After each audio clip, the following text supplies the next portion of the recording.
there!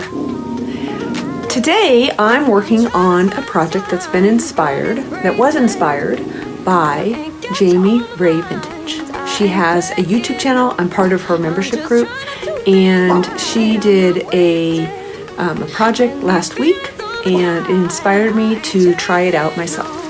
So what I'm going to be working on today is adhering a decor transfer to this mirror. So you've seen some of my videos, you've probably seen some of my videos where I adhere decor transfers to wood or metal surfaces. In fact, I just did a video, the bad date furniture makeover. I also adhered a transfer to this old cabinet of mine. And while I'm adhering the transfer, I'll tell you a little story about the old cabinet. But adhering a decor transfer to a mirror is actually not necessarily recommended for long-term lasting use. So if you put a decor transfer on a mirror, you can't seal it, number one. And number two, you really cannot clean the mirror properly. You can't use Windex and a paper towel and clean the mirror.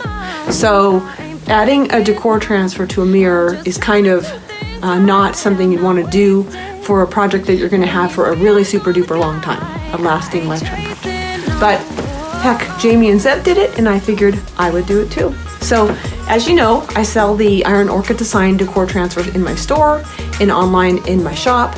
And when I'm out and about, and when I'm at vendor markets, boutiques and stuff, I want to be able to direct people to my YouTube channel on how I use the products. And so I am letting you know that I'm really inspired by Jamie, Ray, and Zeb Ray, and they're great, awesome people. They have wonderful products that they also carry. I carry some of the same things that they're carrying.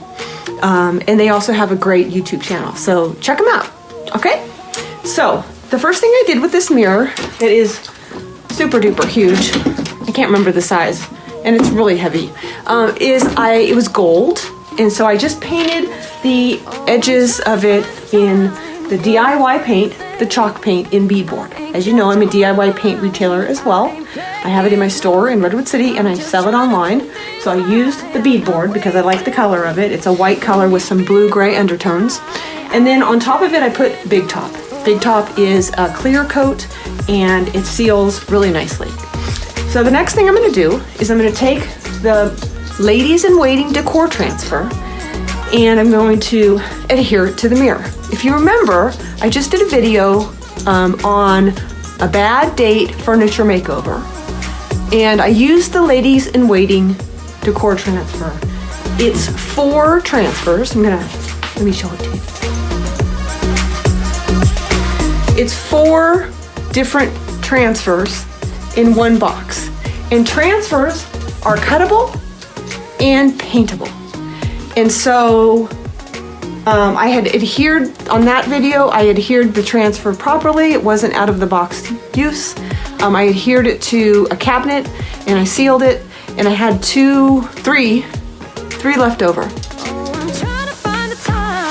So now what I'm gonna do is I'm going to put them right here on the mirror, and I'm gonna show you how I do it. So in your box, you're gonna get a huge transfer, and it comes like this, and I cut it, as you could see on the bottom. And so this one's pretty easy to lay down.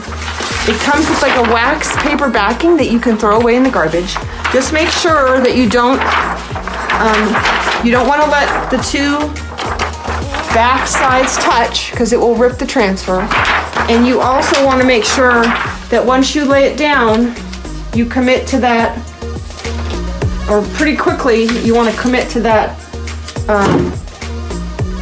that placement, because what will happen is that it will start.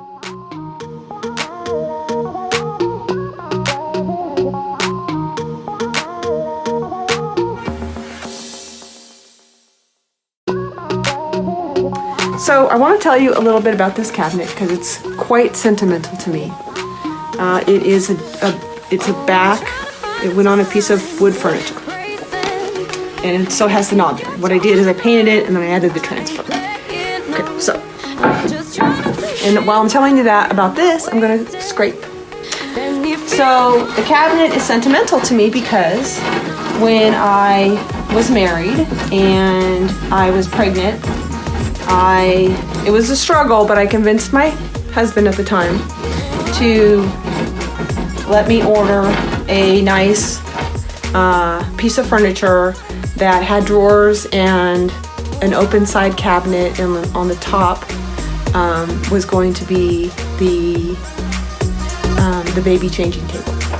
And I knew that piece of furniture could grow with my son, and so and it is. He's 14 and it's still in his bedroom. It's at his dad's house. But along the way, the cabinet was coming loose for some reason. The metal parts just weren't, it needed to be screwed, and I ended up deciding to just take the whole cabinet off, and I used that portion of the cabinet as a bookcase and put all his books in there. And so when we divorced, I left the furniture behind. He still has it, so that's nice. But somehow I ended up taking this with me, not even remembering. And probably about a year ago, I found it in my big stockpile of junk, because I'm not a hoarder, but I'm pretty sentimental about stuff, and I kept it. And so I decided to put a transfer on it, and I sealed the transfer really well because I actually have it in the bathroom, and it sits on the counter, and it's in the boys' bathroom. And so because I don't get to have them with me every single day of the week, which is really sad and a big bummer for me, I miss them a lot.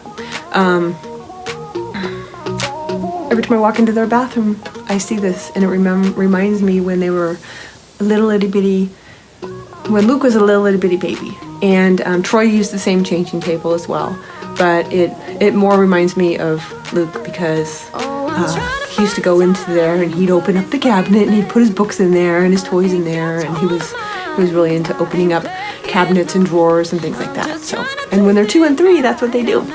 So my boys are 3 years apart, and so it reminds me more about Luke than it does about Troy. So anyways, so that's my story. I know it's kind of a boring one.